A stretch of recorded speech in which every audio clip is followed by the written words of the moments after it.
From Riverside Health System, this is the Healthy You podcast, where we talk about a range of health-related topics focused on improving your physical and mental health. We chat with our providers, team members, patients, and caregivers to learn more about how to maintain a healthy lifestyle and improve overall physical and mental health. So let's dive in to learn more about becoming a healthier you.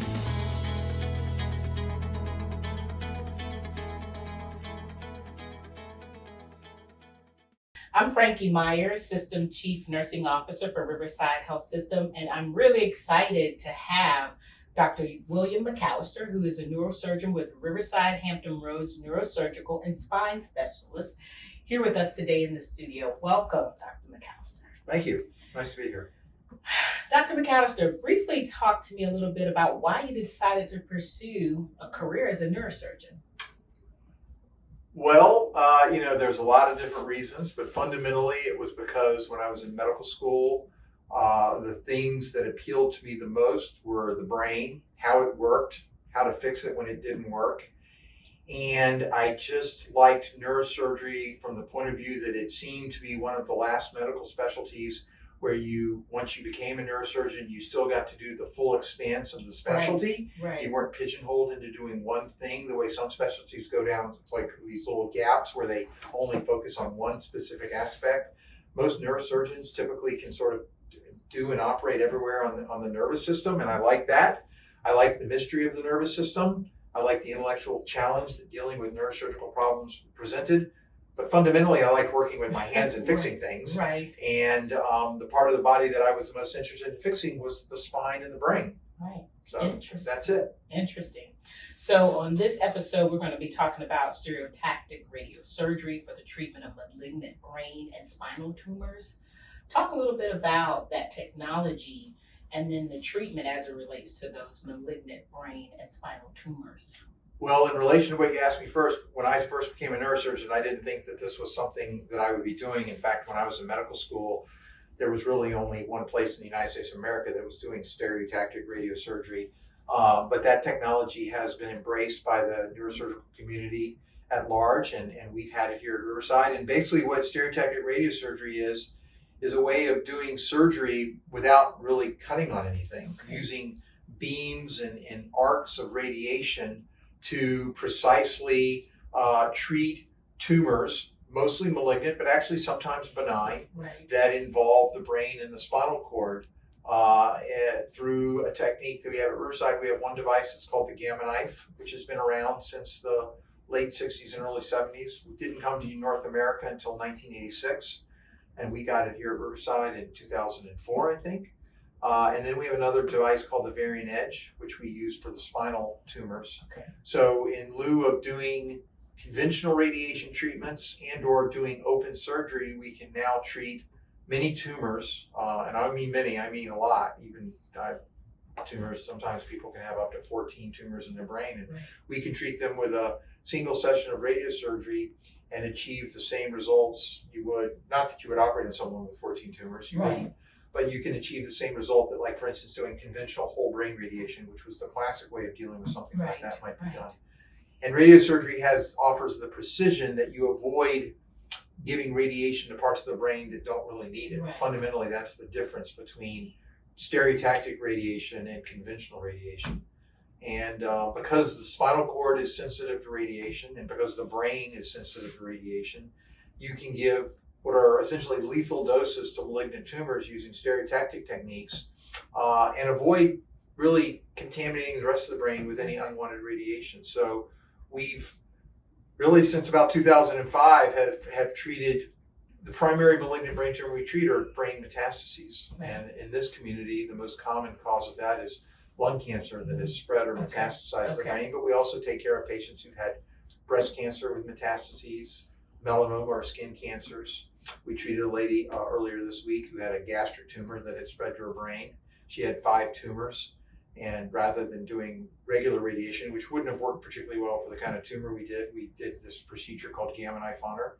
And that, better than 97, 98% of the time, that will work to eradicate these tumors at little to no neurologic cost to the patient, such that they don't develop weakness, they don't develop seizures, they don't have a cut, they don't lose. So it's It's pretty sophisticated. It's very effective, and we have, in large part, transitioned from the conventional, the way I was trained when I was in residency to deal with this, which was sometimes surgery, sometimes what was called whole brain radiation, to doing primarily stereotactic radiation with these. And we've had great results in terms of stopping these tumors from growing and giving people their lives back, and then allowing the medical oncology doctors to continue to treat their primary tumor without having to worry about the spread of the tumor in the brain. The one unique thing about our brain is that the blood vessels are protected by something we refer to as the blood-brain barrier. And the blood-brain barrier protects our brain from exposure to any toxins that might get in our bloodstream, but it also keeps medicines from penetrating into brain tissue. So for instance, if you've got a lung cancer that you want to treat with either chemotherapy or immunotherapy, that might work well for the tumor in the lung, or even it spread somewhere else outside of the lung, say for instance the bones or the liver, but it doesn't really penetrate as well into the brain. So those medicines typically don't have the same impact on tumors in the brain as they do elsewhere. So if you can get a tumor to treat with immunotherapy, say for instance a lung tumor, the same medicine is not going to do that much to the brain. So we will supplement the patient's treatment with stereotactic radiation, and that, like I said, works. I would guess it works better than 98% of the time to eradicate these tumors. So it's a combined approach. You can't just do radiation. You can't just do stereotactic radiation. You can't just do chemotherapy. You oftentimes have to do the two together in concert with one another. But it has been very effective. And like I said, we've had a couple of the Gamma Knife technology keeps getting updated.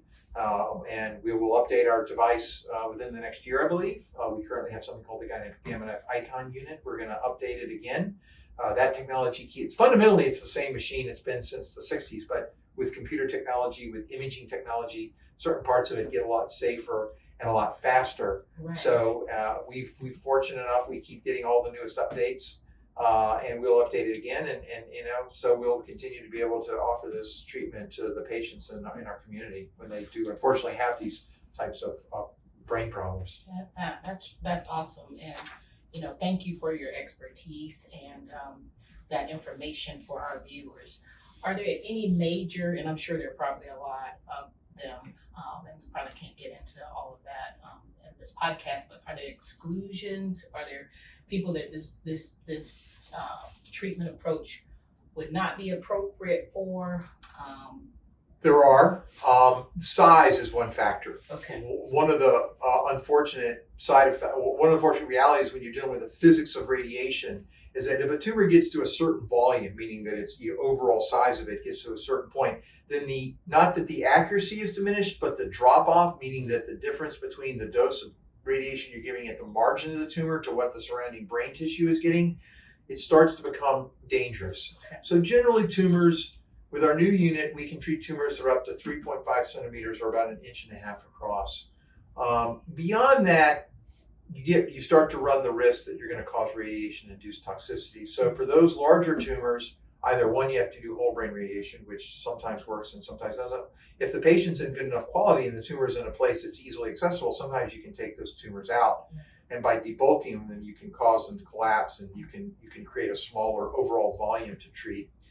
And then the other treatment that unfortunately Gamma Knife, in terms of effectiveness, Gamma Knife still don't have the answer for, are what are called primary malignant brain tumors, which aren't as common as metastatic tumors, but they're the gliomas and glioblastoma multiformes, right. Oligodendrogliomas. And there are instances where we use Gamma Knife in those tumors, but it's usually as a fallback procedure when other more conventional, more accepted treatments have failed.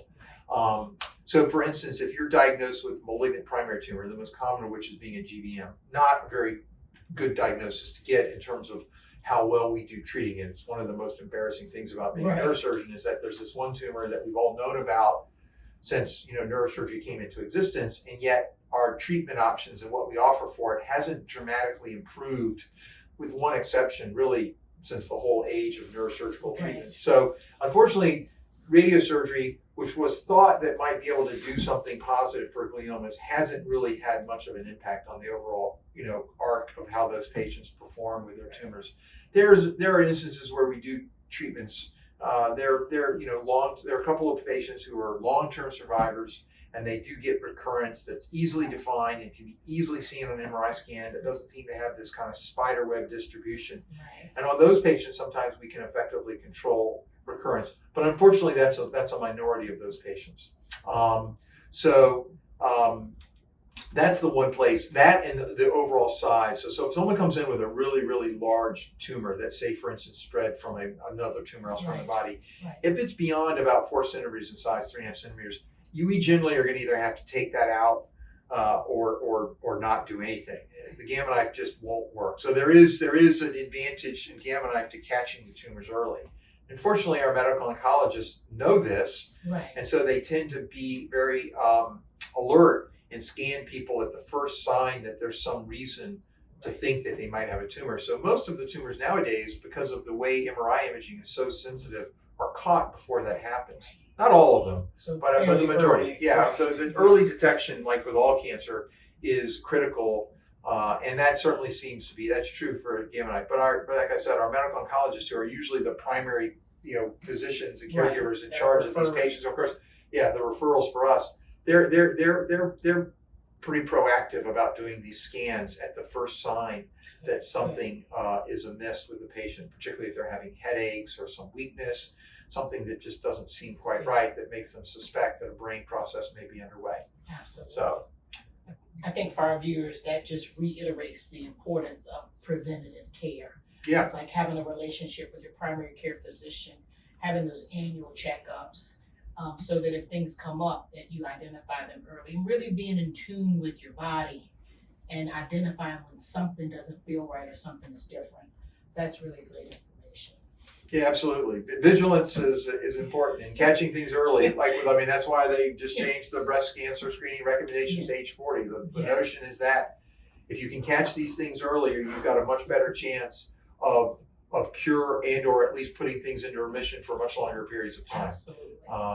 There is a volume consideration with cancer, and once you get too much of it in your body, whether it be your brain or elsewhere, the treatments lose their impact. So, getting things diagnosed early is the best way to go for obvious reasons. Yes, and I think they've done that with colonoscopies as well. Absolutely. Kind of shaved off some of those. Right.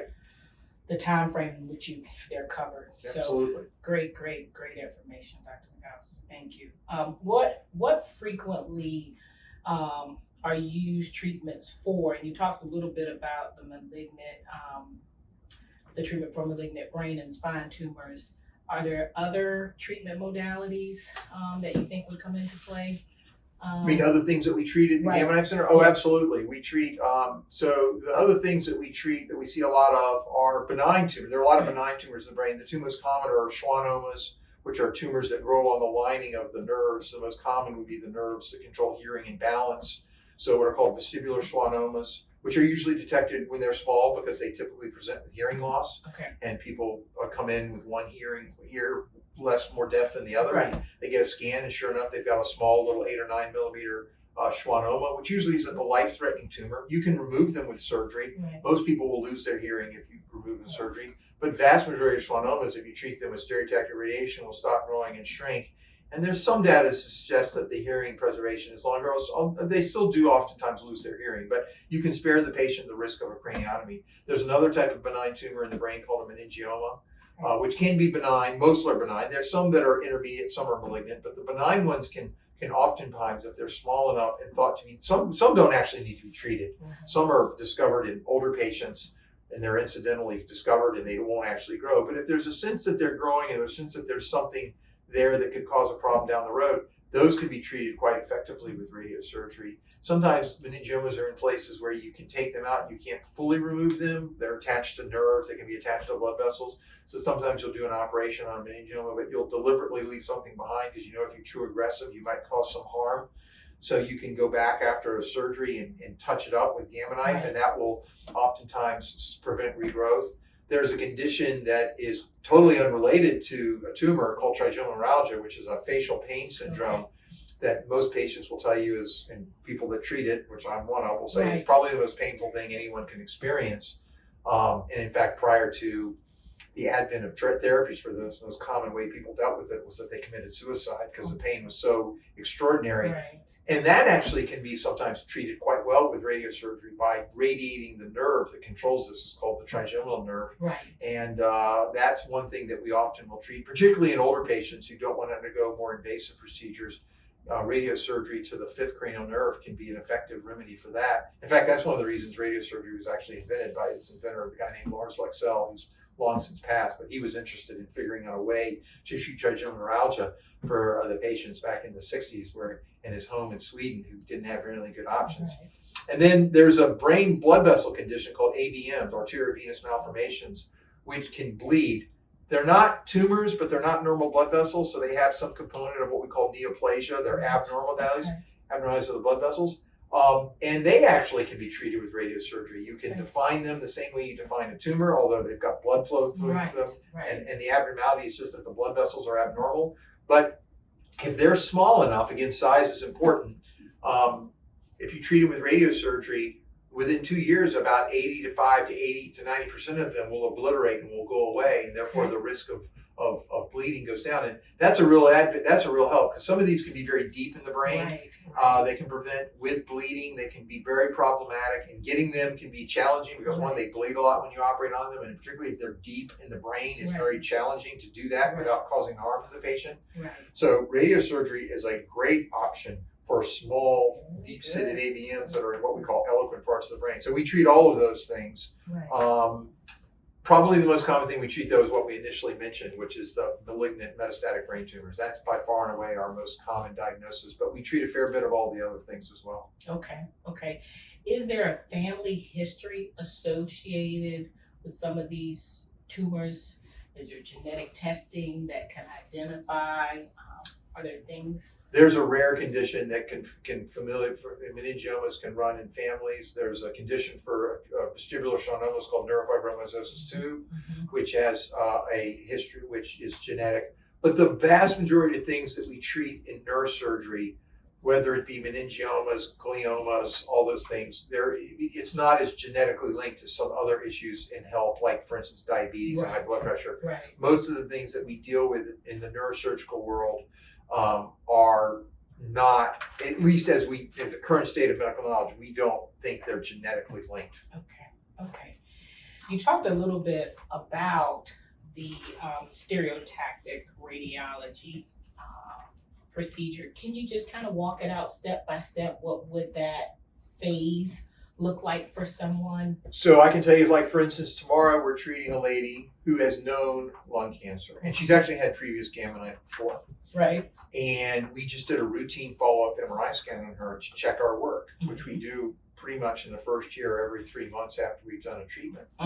And so because she had her MRI down at Riverside, they know that we may retreat her. And so they do a special type of MRI protocol that allows us to create a model on the computer in our gamma knife center, the radiosurgery center.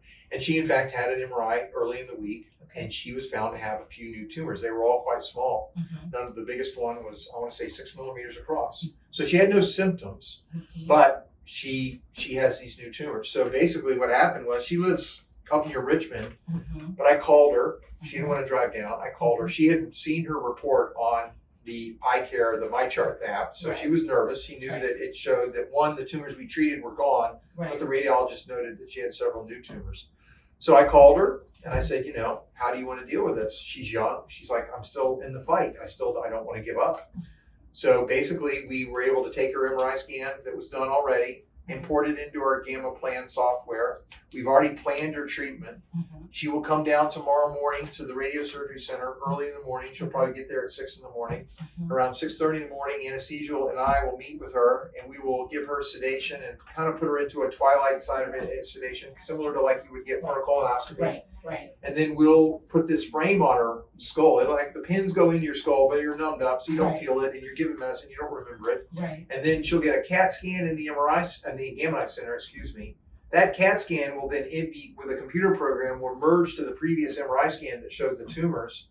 And then once we get the two to merge, myself, the medical physicist, whose name in this instance happens to be Martin Richardson, the radiation oncologist, who will determine how much radiation we're giving the actual all these tumors. We all have to sign off. We all have to review what we've looked at, how we planned it, make sure that the radiation isn't touching the nerves that go to her eyes or brainstem to any significant degree. We'll sign off on it. She'll then go The frame will stay on because in the Gamma Knife, there's a thing that locks her into the frame. So And the way she moves, Okay. because the way the Gamma Knife works is the radiation always comes to a single point. We Okay. can change the shape of the radiation, but every time it turns on and the radiation comes out, it's always coming to the same point. And what happens in the frame is we move her so that the tumors then are put in where the Gamma Knife is going to open. So she's on a table that moves through a set of XYZ coordinates, and the tumor, every time she hits a spot, the table moves, the radiation sources open up for the set amount of time it takes to deliver the dose. She sits there, and then as soon as that hits, the apertures that close the radiation sources off from the rest of the world close. We move her to the next spot. We open it up. Amazing. We open again, and she just sits there, and she'll move however many times we've decided we need the treatment, and that's how it'll be done. And then once she's done, we'll take the frame off. She'll go home. Right. And in about 3 months, we'll get another scan and make sure that it looks like everything went away and looks good. So no hospitalization required? No, it's all outpatient. That is phenomenal. Excuse me. That's amazing. Yeah, That's amazing. Yeah. It's a big improvement over what we used to do. Absolutely. Is there anything else that you can think of? And if someone is listening or knows someone who is newly diagnosed, sometimes a second opinion is good to have. They may have heard about this technology for the first time listening to this podcast. How could they connect with you and someone? They just either call the Riverside Radiosurgery Center, which is 534-5220. Okay. Call my office, and we can set up a follow-up appointment. We can also do, if patients have imaging on discs, they can mail their discs to the office. Right. If they were done within the Riverside system, we can just pull the MRIs up as long as we have permission to do so. And we can review their studies and do either phone visits or video visits or in-person visits and discuss with them whether they're a candidate for the radiosurgical technology. Okay. I got to ask you something because I told somebody I would ask you. They ended up having Bell's palsy. Uh-huh. Can you talk a little bit about what causes that? Sometimes people think they have some sort of major tumor going on because of the facial drooping. Right. So Bell's palsy is a very dramatic presentation where one side of your face goes completely weak and you look like you've had a stroke. Right. But the cardinal feature of Bell's palsy is that's it. It's just facial weakness. You can't close your eye. You can't smile. You have a hard time swallowing, and it's rather abrupt in onset. And there's no other neurologic deficit. There's generally no pain with it. Okay. Sometimes people get a little ringing in their ear. It is actually currently thought that it is a viral infection. In fact, most of the time you're put on the same medicine that people take for Zoster. Okay. It's thought to be sort of a herpes-like virus, not the virus, but it's that reactivating in what's called the geniculate ganglion of your seventh cranial nerve. So it's not something we treat with radiosurgery. Right. But it is rather dramatic. It looks like a stroke. Right. And nowadays in our era of being hypervigilant about stroke, I think most people wake up and they see that and they look at someone and they think, oh, it's a stroke. Right. But it is not a stroke. It usually can be diagnosed by the fact that the patient doesn't have any other neurologic symptoms, so they have no arm weakness on that side, they have no numbness. And usually it does get better. Okay. There are a small group of people that never get full facial function back, but the vast majority of people do improve over time. Okay. Thank you. Yeah. Thank you so much for taking time out of your busy schedule You're welcome. to talk with us. Thank you a for lot having of great information. You're always welcome to come back and talk with us on All right. the U Podcast. All right. Thank you so much. You're welcome. Thanks a lot. Thank you for listening to this episode of Healthy You. We're so glad you were able to join us today and learn more about this topic. If you would like to explore more, go to riversideonline.com.